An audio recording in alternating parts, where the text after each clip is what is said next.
It's a love fest. And then the next night, you go out and you do exactly the same thing, and it doesn't work the same way. And you don't know why.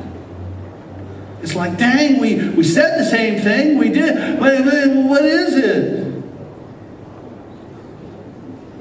What we have to do, that's an amateur, by the way. A professional develops consistency in that on a bad night, it's still good.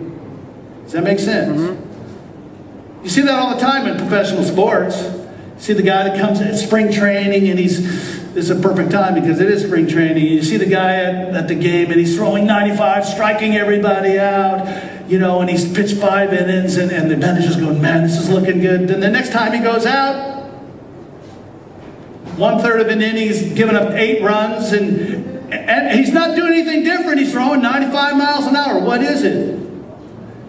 It's consistency. He doesn't understand it. Then you got somebody like Greg Maddux, and you guys are baseball fans, throws 60 miles an hour and wins 350 games because he knows how to pitch. And he's a professional, and he's consistent every time he goes out. So we need to understand what our audience is thinking when they walk in the building. And the first thing you need to understand about your audience is your audience is ignorant. Your audience is ignorant. They don't understand musical things. They're not sitting there going, ooh, I like that mixolydian scale. And the vocal trill you did on that turnaround, awesome, dude. No one's doing that except the 3 musicians. And guess who? Guess who's not going to buy your CD? The musicians. Because they can't afford it anyway.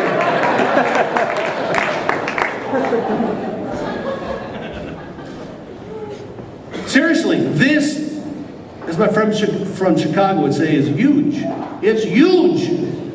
You've got to understand that they do not understand those things. I use this all the time, but it's the truth. Who saw the movie The Titanic? Come on.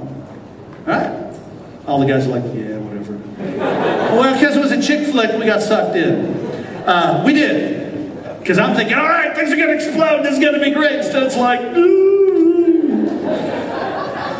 But remember the scene. Ship had broken in half. She's laying on that stick of wood or door, whatever it is, and he's in the water, and they're holding on to each other. And the scene is this: Jack, Rose, Jack, Rose. I'm sitting there watching this. I'm going, pull him up! Pull him up! There's room on there for both of you. Anybody else? Yeah. You weren't sitting there going, now I like the lighting here. You guys need to become James Camerons of your own show. Audiences, we weren't sitting. Now the only people that were going shimmering water, lighting was who? Film students and directors. Yeah. All 0.1% of them. They got a free ticket in anyways. So we have to understand that our audience is ignorant. But our audience understands perfectly one thing: human behavior. They understand perfectly. I said it earlier. How many times have you seen an artist on stage, they're nervous, you're like, God, I pray for that artist in the name of Jesus. Please let them get it together. An audience immediately connects to that emotional thing. Why? Because they get nervous too. They're the person standing in the line, the general public, standing in line, putting their groceries in there, and they hear the Spirit of God go, say hi to that person in front of you. Is that you, Lord? Start getting nervous, self-conscious. Put something else on. Yeah, say hi to that person. Are you sure? Is that you, Lord? I tell you what, if that's you, Lord, make People magazine fall over so I know it's you.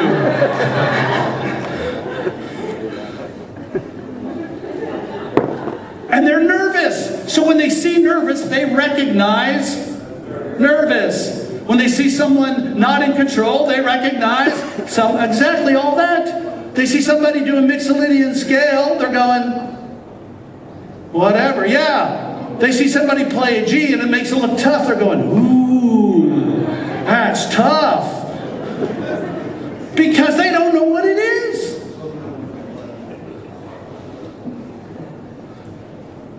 So we need to understand our audience. And understand this. There's 3 reasons they go to an event. You want to make fans. Do these 3 things. This is the grid to run your entire show through.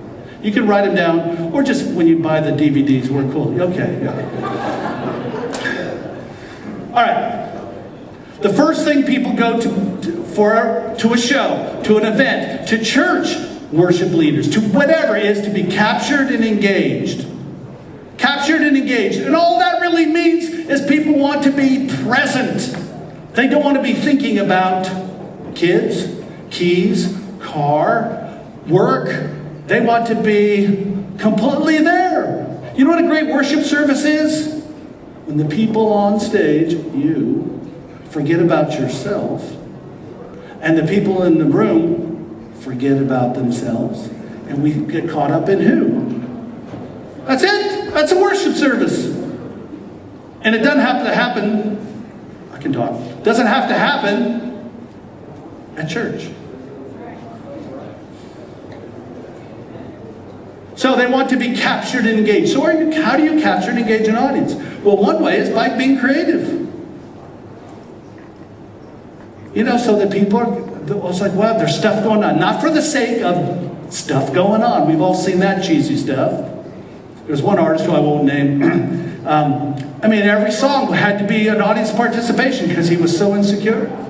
Okay, everybody, you with me? You with me? Okay, it's like, after 26, 27 years with my wife, me calling her every 10 minutes, you still love me? You still love me? You're like, okay, everything okay? But we want to capture and engage an audience, and that has to do with who we are, the vision for our show, the moments we're creating, the way we deliver it. So, people go to be captured and engaged. The second reason people go is they go to experience moments. Moments! Normally, and we don't have time here, but I'll put a group up on stage and we'll create a moment or two, and we'll get a chill out in the audience, and everyone they'll feel it. Oh my gosh! You start getting a chill. You can make people laugh. You make people cry. You bring people into the moments that you're creating, emotional, and that's what they go for. You want to sell more merch?